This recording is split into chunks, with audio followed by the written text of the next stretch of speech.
Yep. And we can enable that in various different ways. We can enable that through training, we can enable that through coaching, and we can enable that through being a trusted advisor for senior management. And being that trusted advisor makes a big difference. Of course we can teach formal training classes, of course we can do presentations for customers, of course we are visible at conferences where we present papers all the time, but the key is we need to be trusted by our senior customers. The moment we're trusted, we make a difference in our coaching of how they may control and improve the processes. It's a journey that we need to make together. You become trusted by being a voice of reason in the midst of this myriad of so-called best practice. So you need to make it real for people. And secondly, you need to make sure that you achieve results. And you listen to the customer, you understand the customer, you don't come up with some sort of vanilla ITIL blurb, but you're able to translate it to their situation and then achieve the results thereafter, which could be better discipline, better control, could be better cost effectiveness, doing more with less or doing more with the same, and it could be improved service levels. Now, you become trusted only if you can prove that you can achieve some successes. So that's a bit of a journey. You can't be trusted on day one of a new assignment with a customer. The challenges of senior IT managers, CIOs, CTOs, whatever the role is called, are funnily not expressed as I want ITIL, or I want Prince2, or I want COVID, but the real challenges, what keeps them awake at night, are often around staff retention, staff satisfaction, importantly, business alignment, supporting the business, the right service levels, compliance, risk, and also, of course, cost. Make sure that you achieve great service levels, great IT solutions for the business against the right cost. Now, around all of that, not only those measurable things or those rational things are important, but also sheer customer satisfaction and customer perception. So the perception of the business about the IT department. All of that wrapped up is a set of concerns that a senior IT manager may have. Now, we can assist them in resolving those issues. We can assist them in removing those roadblocks and concerns. Do we use ITIL? Sure we do. ITIL is a great building block around that, and so is best practices around running PMOs and managing projects. P3O, Prince2, PMBOK, as well as COBIT for IT governance. But it's not as if there's some sort of magic solution in just using that name or just using that method. What we're about is making sure that the organization makes real improvements, achieve real benefits, removing those concerns that keep the senior IT managers awake at night, and also keep the business awake at night about IT. So what are the challenges for senior management about technology? Now, the real challenges around management of technology are about business alignment and service levels. The real challenge that needs to be overcome is not implement ITIL or using any form of best practice, but we need to improve service levels and improve the value of our services to the business, achieve return on investment on the IT costs. The other side of that is, of course, achieve cost effectiveness in total cost of ownership of IT. Increasingly important in recent years, of course, compliance and risk management. So all of these three things are big challenges for technology senior management. Aside from those rational challenges, if you like, there are some other challenges, and they're in the area of customer satisfaction and employee satisfaction. You can achieve service levels, you can achieve the targets of your SLAs, but at the same time you could still have dissatisfied customers if you don't breathe an air of, or you don't have a culture of real service.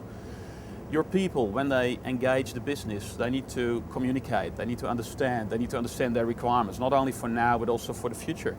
And other than that, they need to clarify and demonstrate their successes. So they need to manage perceptions and they need to be aware of and supporting customer satisfaction. Interestingly, a lot of senior technology managers do not realize how important staff satisfaction is. Staff are often dissatisfied in a situation where the IT department is messy, always under pressure, extremely busy, and in spite of all that hard work, still not achieving customer satisfaction. It's very hard for those staff to know, when do I do a good job? After a long, hard day's work, have I done the right thing? Plus, if I work really hard for a year in this role, what sort of career opportunities are there for me? If there's a lack of clarity in the IT organization about their processes, their service levels, their targets, their mission, etc., then it's very, very hard for individuals to get a sense of satisfaction out of their job. Our combined service offering can help with all of that. It can help on the level of senior management, and it can help on the level of operational IT management staff. It can help in the people side, it can help in the customer service side, and it can help in the sheer understanding and embedding of processes, governance, and best practices. Thanks, Harry. Okay, I've got quite a significant background in managed services and outsourcing, both sides of the fence. Before I co-founded Lucid IT, I worked in outsourcing organization, one of the big global outsourcing organizations, and I was responsible for managing services towards some customers. Before that, however, I worked for a couple of banks, and in both of those roles in banks, I actually had a role at the other side of the fence, managing outsourcing contracts. Now, what I've come to learn is in that time is how you feel at both sides of the fence, and really what you need to do is create an alignment, because at the end of the day, if a customer wants to outsource part of its IT services, the reality is you bring people into your kitchen. If you bring people into your kitchen, you need to be able to manage that kitchen together. You need to find some sort of blending, some sort of partnership, yet at the same time, a customer needs to make sure that they can control the outsourcer, and the outsourcer needs to make sure that they still make money.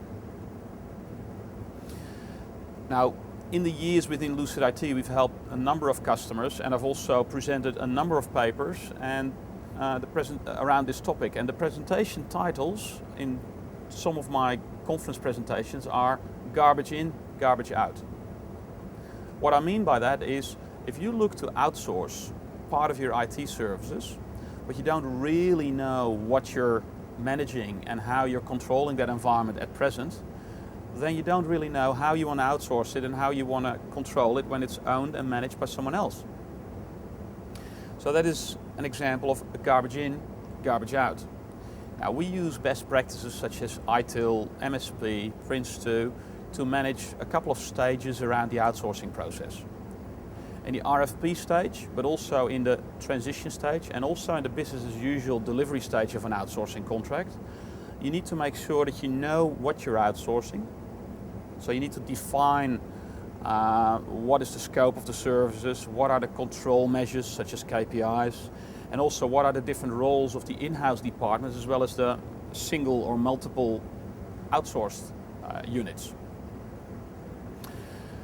Now, in your transition from a current situation to a target outsourced situation, you need to make sure that you know how to manage a transition and manage that in a holistic sense. So not just hand over a bunch of technology and let the outsourcer do it the way they should be specialized.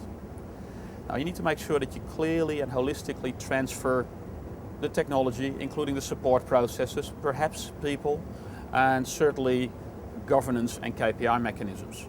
So you need to make sure that A, you define that, B, you transition that in a program or a project approach, and C, you can manage and control that in an ongoing sense once you've achieved BAU.